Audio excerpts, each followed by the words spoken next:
काय चाललंय? काय खाता? सांगा काय खाता?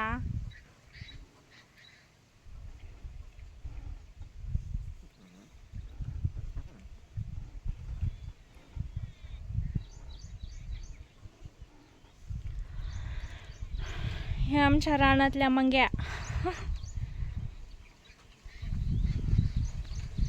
रानात आल्या आल्या मेव मेव करत होता. मी आणली होती जिलेबी बालुशाही, दिली त्यांच्या मोरात टाकून.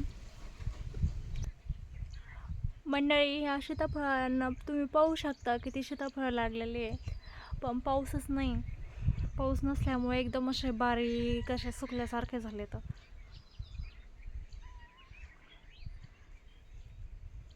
आणि हे आमचं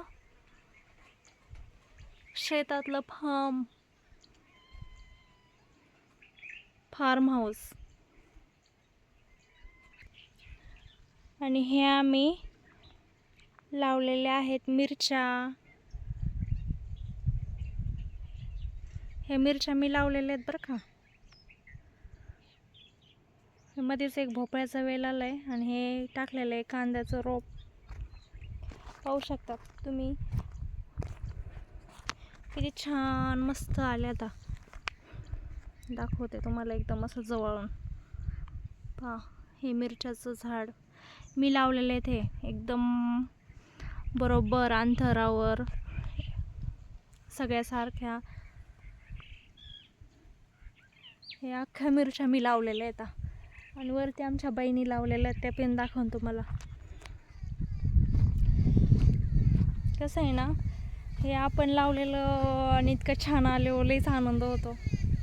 खूप दिवसातून शेतात आले होते आणि पाहिलं तर किती भारी मस्त मिरच्या झालेल्या आहेत. मी लावलेल्या लावून गेले, त्याच्यावर मी आलेच नव्हते. आज आले. कांद्याचं रोप बी आले लावायला बघा.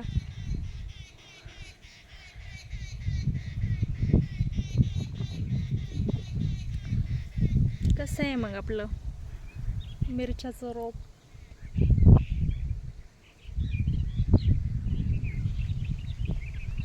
वांग्याचे झाडं पण आहेत तिथं, तुम्ही पाहू शकता.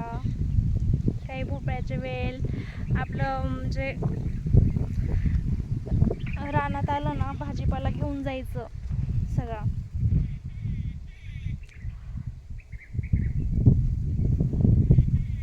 तिथं टाकलेलं आहे काय धणे, तुम्ही पाहू शकता. दिसले?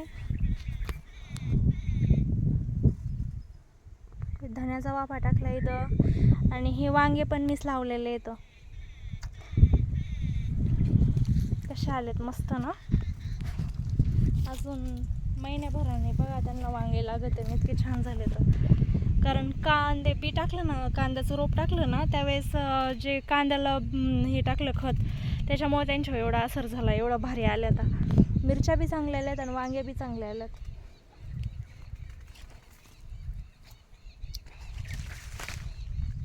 आपण आपल्या हाताने लावलेलं आणि ते परत पाहायला गेलो, ते आनंदच वेगळा आहे. हे शेपू ना मामाने टाकला होता, पण तो पण भारी आलाय. अजून 8-15 दिवसात येतोय मग आपल्याला खायला. आणि आता पाऊस नसल्यामुळे ना काय झालंय, माळवं पण लय महाग झालंय.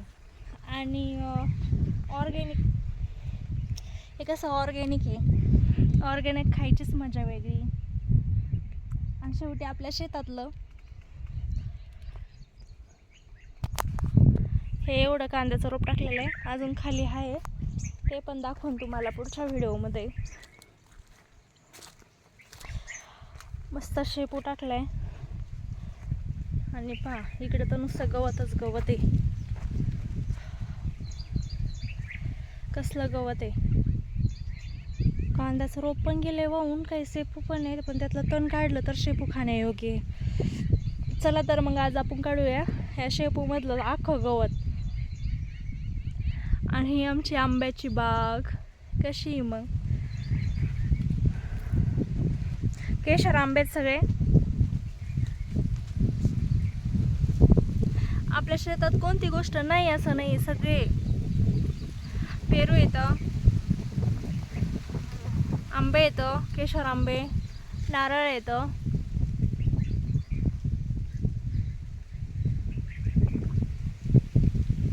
शकता तुम्ही किती छान नारळ आले. तर पोळ्याला कामं येते. पोळ्याला कसं सगळ्या देवांना नारळच फोडावं लागतात ना. इथं मूग आहे, बागातच थोडा मूग केलेला आहे आणि याच्यावर छपाटात मूगच आहे सगळा. तसं आहे मग आमची बाग.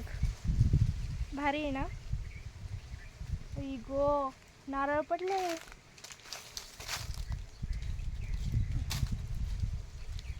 हो पाणी आहे त्याच्यात. जावं लागतंय घरी घेऊन मुलांना प्यायला. वाजतंय थोडं थोडं. बरंच पडले तर नारळ. नारळ आपल्या बागेतलं, आपल्या शेतातलं घरी न्यायला एक वेगळीच मज्जा असते, आनंद असतो. पहा तुम्ही, हे ग्रीन आहे आणि तुम्हाला असं ऑरेंज कलरचं दाखवू का नारळ.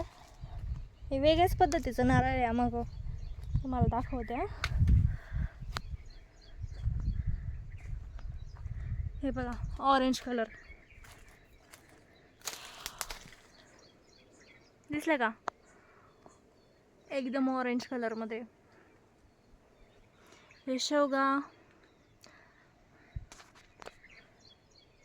फायबर, कॅल्शियम, मॅग्नेशियम, काय असं नसन तेवढं प्रोटीन ह्या शेवग्यामध्ये असतं.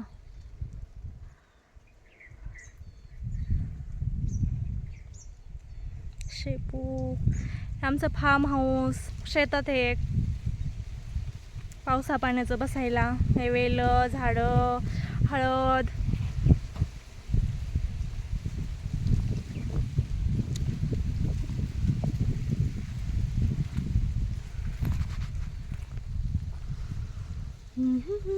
बघा सीताफळं किती छान येतं.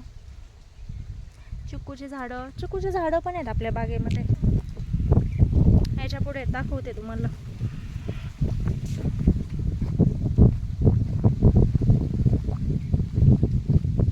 मी ना हे सगळे नारळ गोळा करून घरी घेऊन जाणार आहे. अरे खराब झालेले वाटतं हे.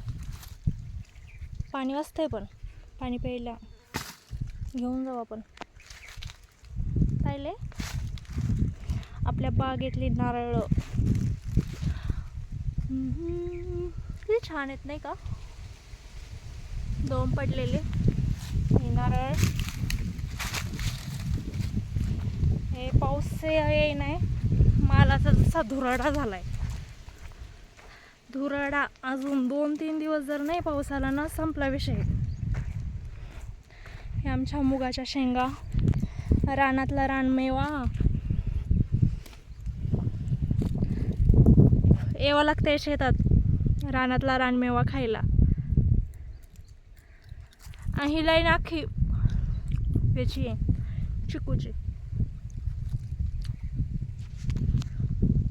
कसं आहे मग आपलं शेत.